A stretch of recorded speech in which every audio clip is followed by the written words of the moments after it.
Wow. You made it into the chair. You know what's funny? I have been so stressed about this. And the last time I didn't want in the chair at all. And the thought said, you're going to get first. And I just relaxed and bam. And this time it said, you're going to get picked last and it's going to stress you out the whole day. And I tried not to. And I tried to just... Wow, thank you. Sorry, I had to... So here's my question. The first time I came and saw you, I've always had this feeling that I'm supposed to be, or I wanted to be, a leader, that there's this power about me that I wanted to step into. I'll go to a party, I'll have friends, and people recognize and they see it. But you had said, be careful about that because you could easily fall into starting your own religion, and then my perspective would suck just like everybody else's, so it kind of made me back away.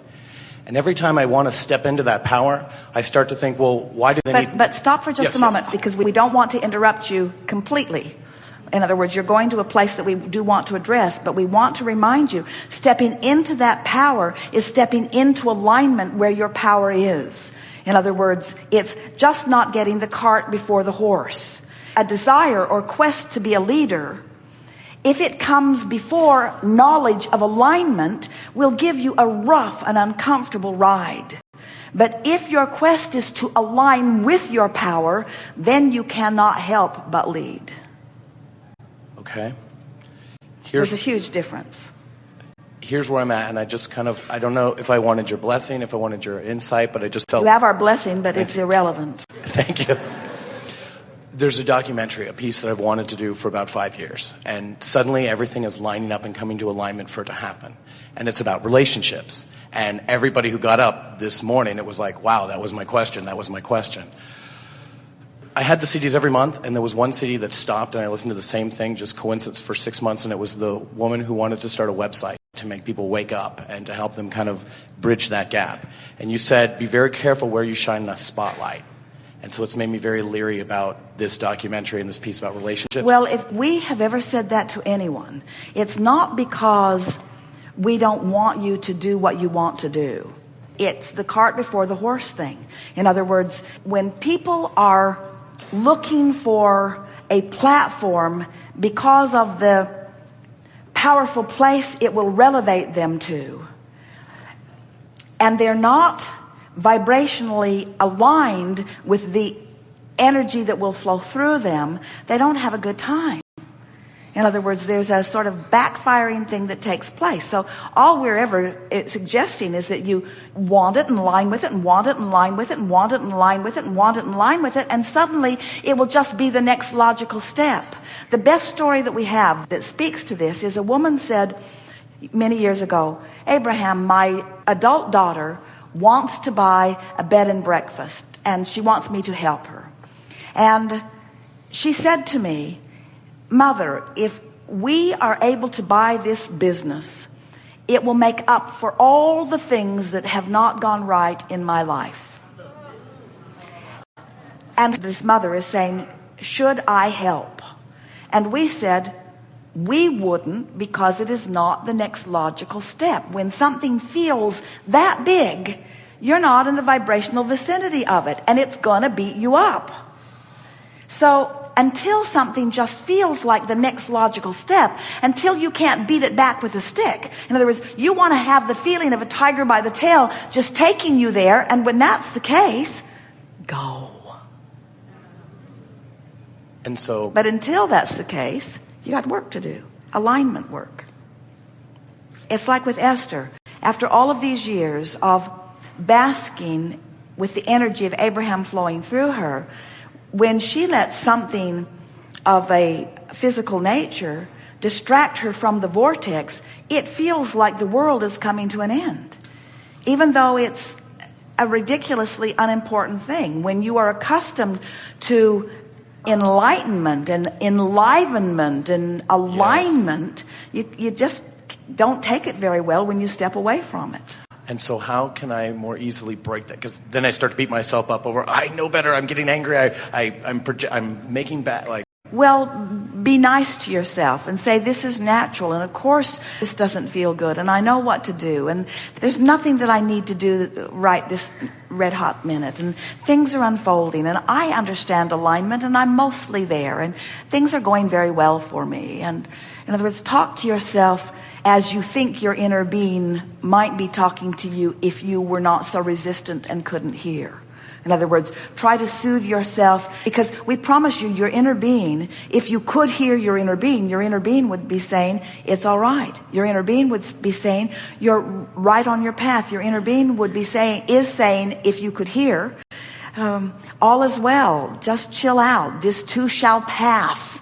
This resistance will lift. It is inevitable that you find your way. It is natural that you do. You've carved out a wonderful path. It's that larger part of you. It's the you that was you before you were in this physical body, who has been expanding every day since. It's the God within you. It's the spirit of your being. It's the soul of you. It's the source of you. Humans want to call it God. It is that bigness that is you, that is big because of what you've been living here. It's that whole of you that adores you for all that you have lived. It's the being who has been the reciprocant of all that you have asked for. It's the benefactor of all of the life that you've been living. It's the fullness of you. It's the furthest, most expansive spiritual part of that which is you. It is the love of you. It is the soul of you. It is the source of you. It is the whole of you. It is who you must be in order to feel joy in any moment.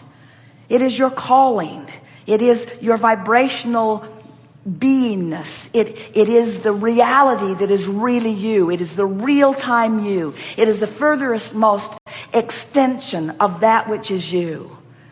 It is life force. It is source. And it knows you intimately and adores you completely and appreciates all that you have lived and are living. It is there for you, beaming incessantly, holding itself in this vibrational attitude to make it easy and obvious for you to feel your way to it in order to also enjoy the fullness of that beingness. Thank you. I still feel, why do I feel? Well, because we spoke the words and the words make sense, but you've just got some residual resistance that you're in the process of letting go of. And we could speak it to you in some simple terms. You're just trying too hard. You're just trying too hard. You're not quite willing to let it just be the next logical step. You just want to poke at it and push it along a little bit. It's like, all right already. I know this stuff, so let's get the job done. And we say, let's let the job be done. Let's not get the job done. Let's let the job be done. Let's let it be done by the natural laws of the universe. Let's let it be done by the larger part of you. Let's let it be done by law of attraction. Let's let it be done because it's right that it be done. Let's let it be done because it is done. That's the thing that we so want you to hear. It is done. It's only your awareness that you can't see the evidence of the doneness of it that is holding you back. I believe there is great love here for Thank you. you. And we've enjoyed this interaction immensely. And as always, we remain eternally in the vortex. As you are here deciphering and coming to your own personal conclusions, sifting through the data of life, knowing what you don't want, and therefore knowing equivalently what you do want, launching constant rockets of expansion, rockets of desire, rockets of preferences, rockets of expansion is the most important word that we could use. Rockets of expansion. You see, you were non-physical energy before you came into this physical body. Many of you understand that or think that something like that must have gone on. But what few humans really understand in the intimate way that we want you to, and believe that you will as a result of our conversation here today, what most humans don't understand is that while they were non-physical energy prior to coming into this physical body, even now you are in this physical body, the larger part of you still remains non-physical, vibration, energy, consciousness. The larger part of you still remains as this source energy. So here you are in your physical body, out here on the leading edge, a part of who you really are as non-physical energy, doing just what you knew you would do, just what you came to do, sifting through the contrast for the express reason of new ideas being born to you out of that contrast. And it happens all day, every day. It can't stop happening. When you're sick, you want well. And when you are sick, you want well in a way that you have not wanted well before. When you don't have enough money, you want more money. When someone is rude, even if it's you want more niceness. In other words, when you're out of balance, you want to be in balance. There's this constant contrast that causes you to ask and ask and ask and ask and ask.